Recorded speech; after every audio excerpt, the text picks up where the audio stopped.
Jiu-Jitsu really helps in your business. My ass kicked every day. A scandal breaks. I don't want to be here. Oh my God, people are going to laugh at me. And you know, who am I to think I can... On my grind all day, gonna make $1 million that someday. You know. Hi everyone, welcome to DOERSTALK podcast. Today I'm joining with my guest Pat Divilly. Pat is best-selling author, speaker, he's high performance coach and world traveler. Welcome, Pat. Thank you very much. Delighted to get the chance. Thank you. Pat, even though I gave a quick intro about yourself, maybe give me a quick macro intro and we'll take it from there. Sure. So I suppose the way I would kind of frame what I do, the last 10 years I've been involved in fitness and personal development. That's been in the form of books and seminars, retreats, online training courses, had a physical gym. And I suppose the story that I'm most known for is setting up a fitness company when I was in my early 20s and failing miserably with that, and ultimately coming back, living with my parents at 24, a bit lost, isolated, lonely, unsure of my next moves, and started from scratch again back here in Galway where we are today, and was lucky enough to build a brand over the last 5 or 6 years that has helped a lot of people, thankfully, and it's transformed my life as well. So it's the macro intro, I think. Perfect, thanks. No, that's perfect, Pat. And the other thing I want to ask you to start, what's the most interesting thing that you recently have discovered, or perhaps you're still discovering? It might be anything. It might be food, veganism, or anything maybe in the fitness industry, or maybe some kind of app. Sure. Yes. Yeah, so maybe two spring to mind. One thing is the idea of flow. This is something you've probably come across. So flow is like when we're at our best. It's kind of when time disappears and we're just in the moment, and maybe you're doing work or you're with people who you really care about, or you're playing a musical instrument. It could be anything, but you just lose all sense of time and you're in it, and it's this great feeling where you're out of your head. That's been something for me that's been a big one recently, trying to tap into that. There's a great book called The Rise of Superman, and it looks at high performance athletes, so like people like skateboarders and snowboarders, and these people that do incredible things, and they've done research showing that they get into this flow state where it's not like they have to force themselves to go outside and get in the skateboard, because they just love this feeling of progress.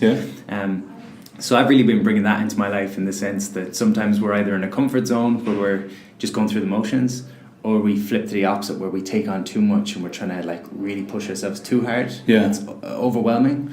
So in between there's this kind of flow, like how do you push yourself a little bit today, but not over push yourself and don't over stress yourself, isn't it? Exactly. So it's like, how do you build confidence? So you think about a skateboarder, for example. They can't go out on the first day on a skateboard and try to do a 900 flip because they're going to hurt themselves, but they get a little bit better every day, and suddenly we look in from the outside and we say, wow, look at what they're doing. And I think for us in business or in health or anything, eventually you want people looking, or not, you're not doing it for that reason, but people are going to look at you and say, wow, how is he doing what he's doing? And it's through that kind of process of finding flow. Exactly. And the nice thing that you said, that there's a middle, that you don't overstress yourself and you go with the flow, because sometimes also when you don't go with any type of flow, you might get a little bit stressed because you don't feel productive. I think I've learned, this is something I've probably discovered as well to look at. For a couple of years I was working really hard in business. I was doing a million things. I was super busy all the time, and I needed a bit of a break, so I took my foot off the pedal. And sometimes you find when you're not challenged, for me anyway, it leads to boredom very quick, and I don't feel fulfilled, and I don't feel good in myself. So something I've discovered is we need challenge in life. It doesn't necessarily need to be make loads of money or get really fit, but I think we always need something. I've done things like I've taken up Brazilian Jiu-Jitsu the last year and a half. I read about your biography there. That's helping my business because it's challenging me in a different way, which gets me thinking in a different way. So the idea. So Jiu-Jitsu really helps in your business? I think so. I think ultimately the bottleneck in any of our businesses is ourselves, and if we're stressed at home, or if we're stressed in a relationship, or if our health is not up to par, we're not taking time for ourselves, I think we're too busy, all these things can contribute to us being stuck. Business ultimately is creativity, right? It's like, how do I think differently? How do I bring it's problem solving. How do I solve a problem in a more creative way? So obviously the problem I'm trying to help solve is helping people lean into their fears, helping people stay consistent, helping people build confidence, whether through fitness or anything else. And I've got to come up with different ways of doing that. And for me, learning a new martial art where I'm getting my ass kicked every day for a year teaches me more lessons than any book ever will. Exactly. And I think it's probably like literally moves you away from the business atmosphere as well, and gives you that meditation zone. I know in meditation you have to really breathe and do nothing, but in sports like jiu-jitsu you need to focus on on how to grab that person's leg or like, you know, those kind of specific actions. You can't think about the work. You can't think. There's absolutely no way to think about it because you have to think about the next move straight away and be careful, right? Yeah, but I think, you know, ironically, I'm in the fitness industry since I was 18. I'm 30 now, and I used to think fitness was just like get strong. That was all there was to it. And now I kind of understand that, particularly now, we live so much in our heads, and it's like you've got this part of your body, and then you've got like the rest of your body. But so many of us are just here all the time. And when you connect with your whole body, it gets you out of here for a while, and you can come back like it. You've ever heard this expression of sleep on your problems, you know, sleep on it. If you've got a problem, sleep on it, and you come back the next day and you just see it in a different way. I almost feel like it's the same. You're right. If you're sat here in the office and we're like, how am I going to sort this? How am I going to sort it? For me, if I go and do jiu-jitsu for an hour and a half, I come back and I just see things in a different way, you know? Yeah, in a different way that actually helps you, right? And the one other one, actually, when you talk about something I've discovered, again, been in fitness for 12 years, but I've only really discovered the power of breath in the last year. So I've gotten into Wim Hof breathing. It's a form of breathing that really helps you build energy and decrease stress. So big fan of that stuff as well. So what you have to do, like in terms of when you're breathing, what specifically, like a small practical thing. Obviously, you can't discover the whole thing. You have to discover it yourself by reading and educating yourself on that. But what specifically you do that helps you when you're breathing? Yeah. So here's like a quick snapshot at it. The logic is we think about the foods that we consume because they make our body. We think about water. Without food or water, we'd be gone. But without breath, we'd be gone even quicker. And we never think about it. So first breath is when you're born, last breath is when you die. A lot of breaths in between. So with the Wim Hof, what you're doing effectively is a lot of the time when we're stressed or when we're anxious or when we're busy, we take very shallow breaths, like little breaths into our chest. With Wim Hof, you're looking at big breaths into the belly. So you go... and you'll do 30 to 40 of these, which really, your body will start to tingle a little bit as oxygen is really circulating around your body. So it's just, you'll feel an increased... What's the most common spots or places or the situations where you'd use it most of the times? I mean, it can be a great one. I've done it everywhere. I mean, I've done it on airplanes, and the person next to me will be worried about me. But are you afraid of airplanes? No. Okay. But I mean, if I'm hyperventilating beside them on the airplane, they'll think I'm afraid. Look, it could be anywhere. But what you'll do, 30 to 40 of these breaths, and then you exhale fully and you hold your breath. Okay. And you've effectively, on a very simple level, what you've done is you've really oxygenated your body. So you don't need the air in the lungs the same way you would, and you just relax in that, and your body releases some stress hormone, but it's in a good way, because there's no breath coming in, and then when you need to breathe in, again, you take a big breath in. I'd encourage people to have a video on my YouTube. Thank you for that, Pat. That's something like I'm going to. I never paid. I knew that's helpful, but I didn't know why it's helpful. But now I kind of feel it. You know, like it kind of gives me that small sense of like, actually, I'm going to get some benefit out of this if I do it more often. And so I'm actually potentially going to actually do this more often now. It's changing the biochemistry in your body at the most simple level. You know, people take alcohol and drugs and all these things to change their state. Your breath can change your state in a matter of minutes, you know. So it's no, definitely perfect. Thanks for this, Pat. And next thing I wanted to ask you about the cost of following your dreams versus choosing stability and having time with the family. And the reason I'm actually asking you this because you're the person who struggled a lot in your life.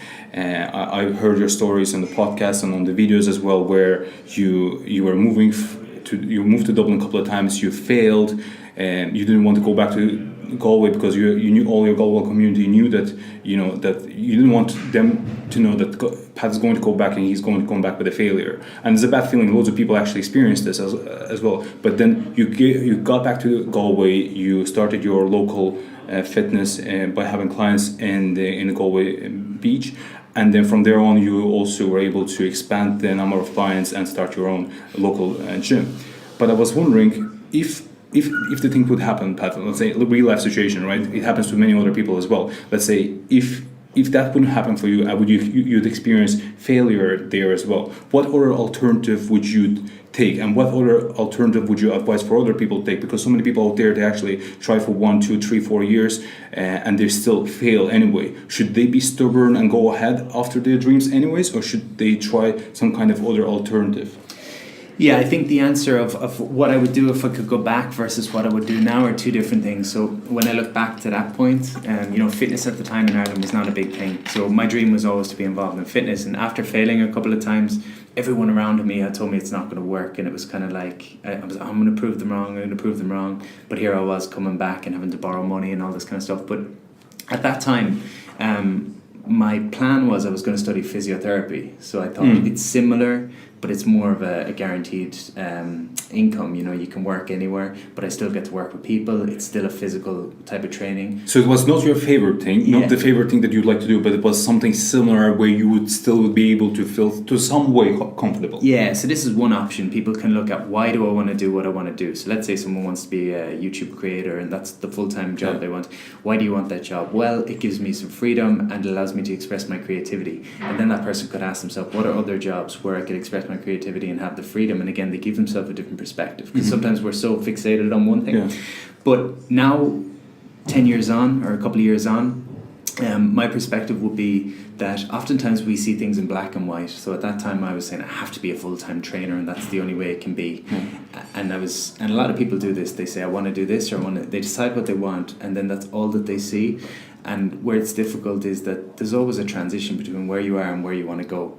And in that transition, you know, things, you can change everything. But it takes time. So I could have worked in a restaurant for 5 years and still pursued my fitness thing on the side, and eventually it could take off. So there's no reason you can't do what you're doing. Maybe your job you don't like, but start to appreciate your job and see that this is allowing me the finances and the bit of freedom and the security to pursue my dream on the side. And to also add on top of that, because the most important thing I think for most of the people is their family and friends. I think even, let's say you have your favorite job or favorite dream, no matter how important this favorite dream and favorite job for you is, number one is still your family and friends, right? Or close relatives. So as long as they're safe and well-being of theirs is fine, then you can pursue doing your as you said, working in a restaurant, and then if you can work on your dream job whenever you can, so that you can pursue both, have the stable job on the side and work on the dream job as well. Yeah, so something I think is important is there's a distinction between, you can work the same job and have two very different mentalities in terms of, let's say I work in the corporate world and I don't enjoy the corporate world. I can say I hate this and I don't want to be here, but I'm going to do it because it makes me feel secure and safe. That's one alternative. The other one is to say, what do I ultimately want to do? So maybe I want to be in the fitness industry as an example. The day I turn up to my corporate job and I say, this is supporting my bigger dream because this is giving me the finances to pursue fitness in the future, that's when everything changes. That's when your dream starts. So your dream doesn't start the day that you start your new job or the day that you get 1,000 followers or 1 million followers. The dream starts the day that you show up to work saying, the reason I'm here today is for the bigger picture, whatever that might be. And it's in the pursuit of the goal that you learn. It's not about, you know what this is like from getting your first 100 subscribers, 1,000, whatever it is. We always think when we get there we'll feel amazing, but it's actually the climb that's where you enjoy it. And we talk about friends and family. Your friends and family will see the best version of you when you're doing things that you enjoy every day. So correct. And I think to add to your point, when you are doing those things by small steps, when you are climbing there, you feel successful while you're climbing there, not when you actually finish climbing there. That's the secret, because if you don't enjoy the journey, you get to the top and you say, wow, what was this for, you know? That's the biggest thing I've learned the last couple of years. Oftentimes we go after things thinking, when I get there, it'll all be good. If you don't enjoy the gap between where you are, you think about life, most of our life is going to be gaps between the next achievement, and then there's a gap, and then there's the next achievement, most of it is the gap. There's very little standing on the summit, so you might as well enjoy the journey, right? Exactly. No, definitely agree on that. No, this is perfect take on that. But the next thing I wanted to ask you is about kindness, and to move, just to give you a prehistory on this one. First time I saw you speak, it was the video from the TED Talk, and then the second time I saw you speak, I think it was the Mansion House. I don't remember the name of the event, but Gary Vaynerchuk was speaking there, but you were speaking before him, so I saw you speak there, and then Gary Vaynerchuk. And then there are some people that you know straight away, you know, just from looking at them, you know that this is actually a kind, a genuine human being. And I felt the exact same way from you, and I was able to sympathize straight away to your story and to what you were talking about. And I wanted to ask about kindness, because I think the kindness can transfer to other people, and it may attract other people to you, and that's really endearing straight away, and that works. I just wanted to learn your take on this. How how do you think it's important? How kindness is important in business and or in communication with other people? Yeah, I think ultimately we're all the same when you boil it right back. Whether you're whatever country you're from, whatever your background is, whatever your job is, we're all the same at the root of it. We've all got insecurities, we've all got fears, we've all got things that we're vulnerable about. We've all got dreams, we've all got hopes, we've all got ambitions. They look different for us all, depending on where we've come from and where we'd like to go. But ultimately, we're all the same. So I think when it's easy, particularly if you get up on a stage and you have to speak, it's easy to think that I'm the only one that's going to be scared of public speaking. I'm not good enough. We've all got a story that I'm not good enough to put myself out there. I won't be loved if I put myself out there. And I sort of just accept that that's the case, that everyone's got the same fears as me. And if I show my fears, it allows other people to feel more comfortable. It's like we don't resonate with people that are perfect because we know the perfect isn't real. But we connect with people when we see a little chip in the armor because it makes us think, well, I can do what he's doing, or I can do something similar. I can follow my dream because here's another imperfect person. Yeah, and I think I resonate a lot with imperfect people or with people who share their vulnerabilities. Yeah. Straight away, that connects with me. Yeah. Because it's honest and it's real because there is no perfect. And the people, sometimes you look at kind of society and you look at the most famous people that seemingly had it all and were amazing, and then a scandal breaks and everyone jumps on them and says, oh, you weren't, they kind of almost turn completely against them. Yeah. And it's like, no, they're just another person that made a mistake, and we all make mistakes, and that's what you have to do in life to learn. So in terms of the kindness or whatever way you want to put it, I think it's just a recognition that everyone I meet, whether it's someone who might come across as my worst enemy or my best friend, they're the same. They've got ups and downs and struggles and wins the same way I do, and there's no point me judging people. There's no point me trying to. We're all on this, trying to give it a go. Exactly. We're trying to learn every day, and I look, I'm from the fitness industry. I used to have 30 people show up to a class.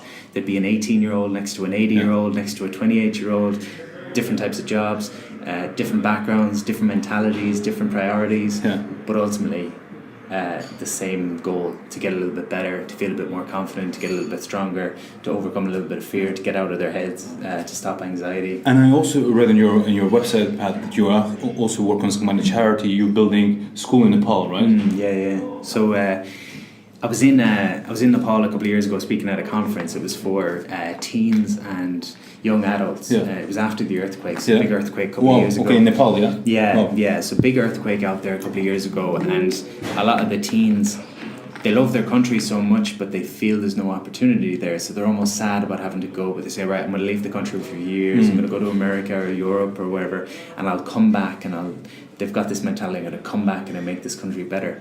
But I was speaking at the conference and I was sharing kind of goal setting tips, and I asked, did anyone want to share their dream? And a little girl stood up, she got the microphone, her hand was shaking and she was crying, and she started trying to talk, and eventually she said, I want to build schools.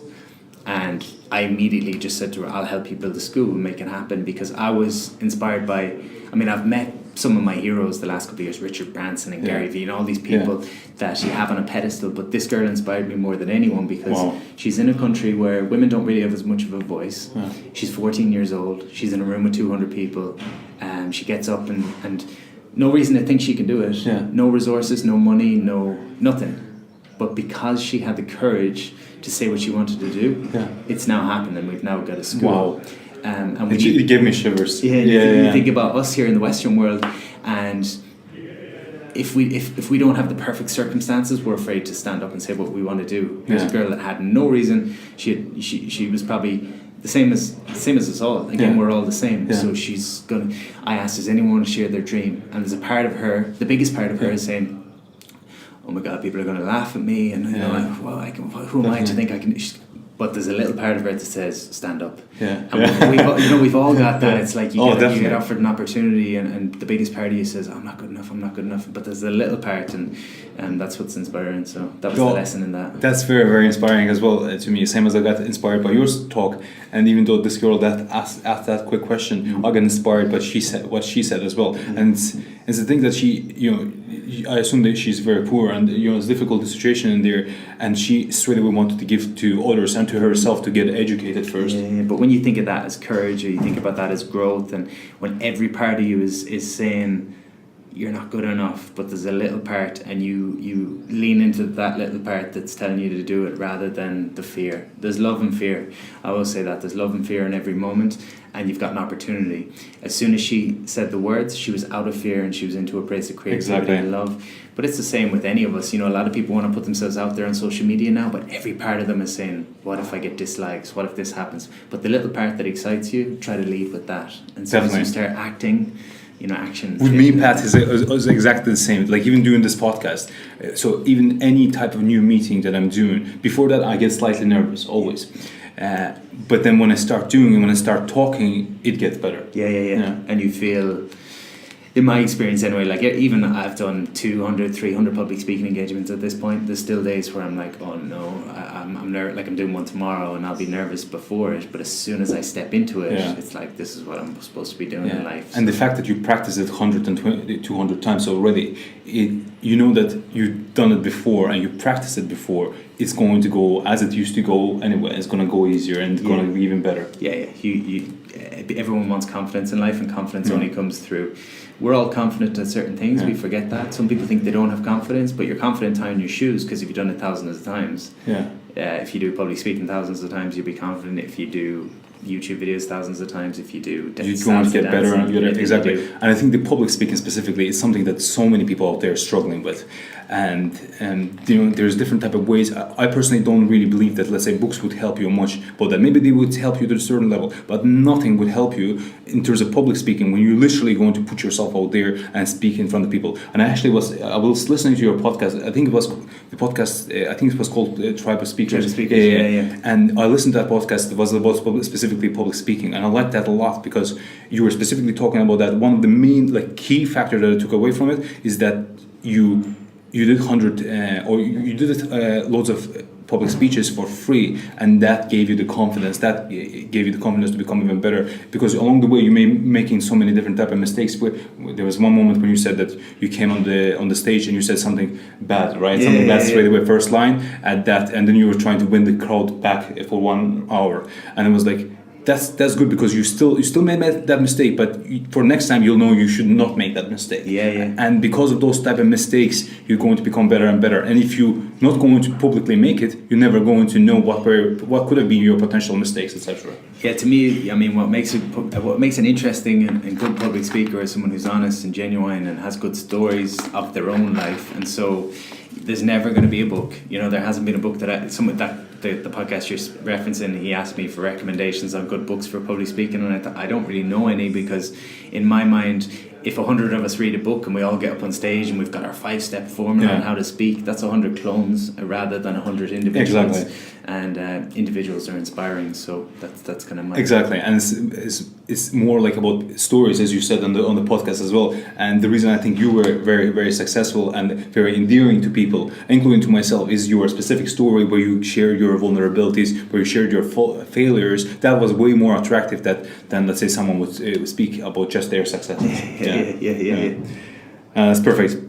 And the other thing to add on top of this one, Pat, I wanted to ask you, because I also believe that kindness and being genuine and nice human being also comes from upbringing. So what kind of relationship you had with your parents. So maybe you have this, maybe you don't have this, but I was wondering is there any type of tips that your parents gave you, or maybe kind of life stories or something like that, or some life tips or something, I don't even know how to phrase it, but something that made you remember exactly a philosophy. I suppose it's interesting beyond just my relationship with my parents. I'm seeing it as I get a bit older, just in terms of, I think, particularly in the world that we live in now, where it's the information age, we have this tendency to want to accumulate more stuff and more ideas and more.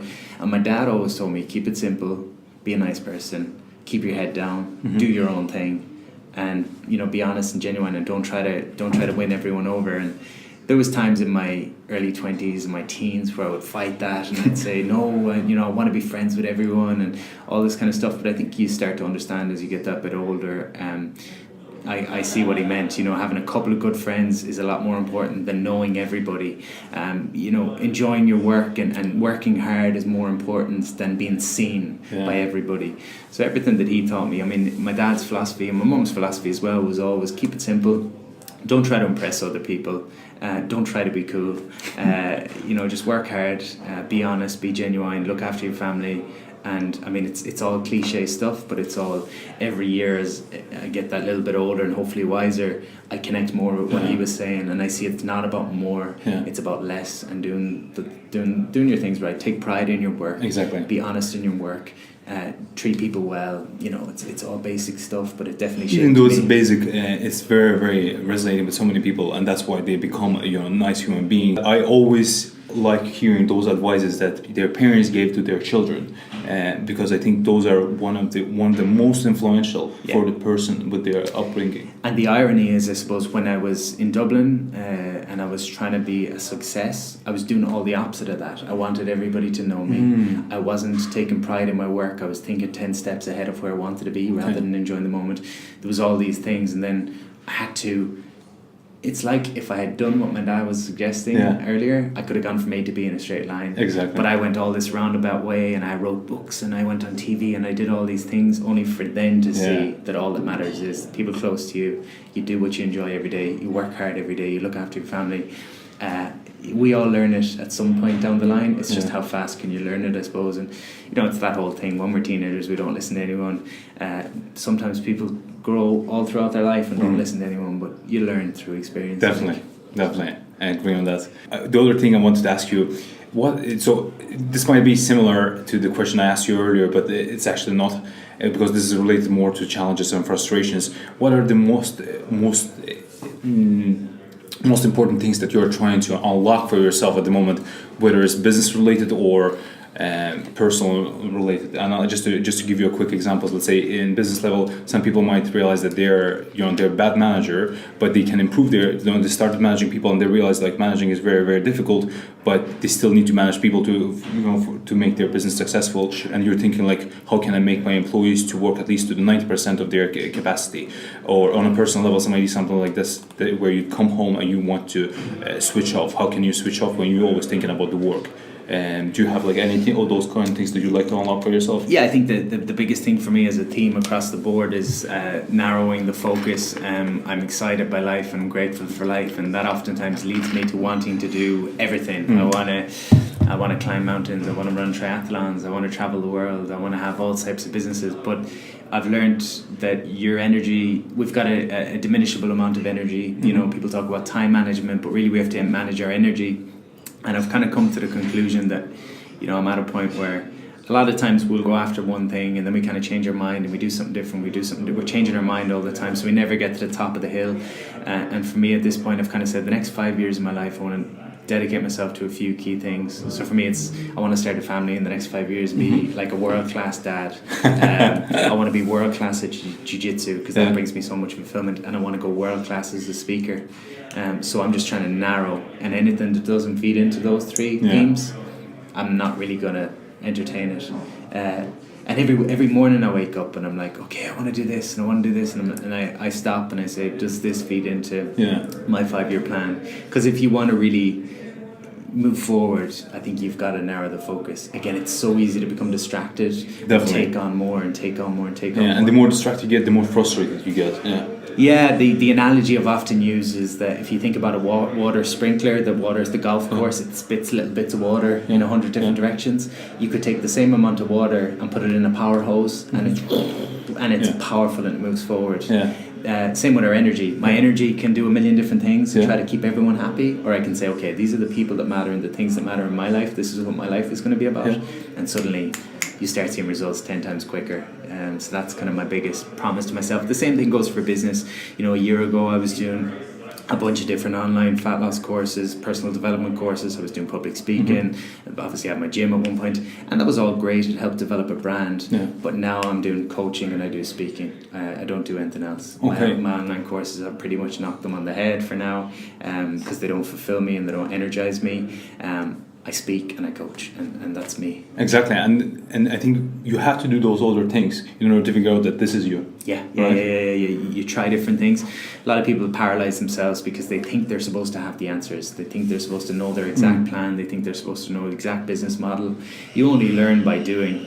And I see so many people, even now, that started at the same time as me, but they haven't shot the bullet. They haven't tried things, and so they're still trying to figure out. Yeah, and it's funny, Pat, my last question was, do you like yourself? But I think you just answered that question because you said you tried different things, and then you realized what you like in yourself, right? Yeah. I mean, someone asked me recently, they said, what would they were asking what advice my 18-year-old self would need, or something along those lines, and they asked me, what would your 18-year-old self think of you now? And I said, I'd be proud of myself, and it took a long time to get to that.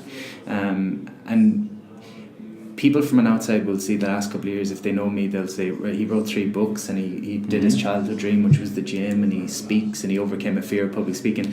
None of those things are the actual reason that I like myself. The reason I like myself is because I'm not afraid to show up as me. I'm not putting on a mask to try and impress other people. And a couple of years ago I did, I thought I had to wear certain clothes, or I thought I had to have a certain number of followers.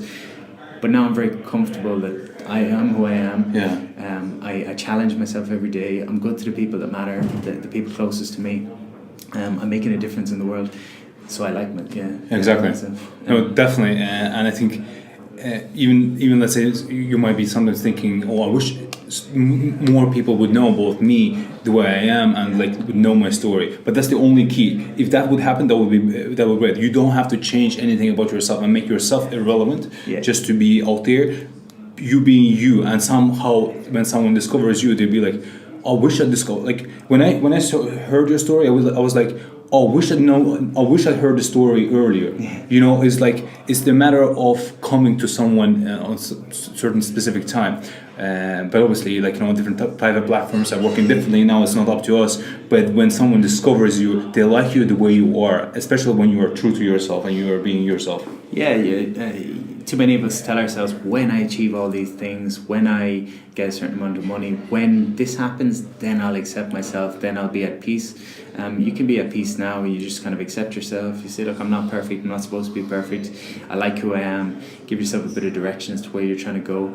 At the end of the day, we spend most of our lives trying to impress other people, trying to win the approval of other people, trying to get accepted by other people, trying to have validation from other people so that other people tell us we're good enough. At the end of the day, you've only got yourself to look at in the mirror. You came into the world on your own. You'll leave the world on your own. Be good to people along the way, but be good to yourself. We can be hard on ourselves. So, Definitely, Pat. Thank you very much for sharing your insight. It was very, very insightful indeed. I appreciate it, guys. What I'm going to do, I'm going to link Pat's channels on under, because this is obviously recorded for those who are actually listening. This is recorded with the video camera, so for whoever wants to watch a video version of this, you can go on YouTube and watch this.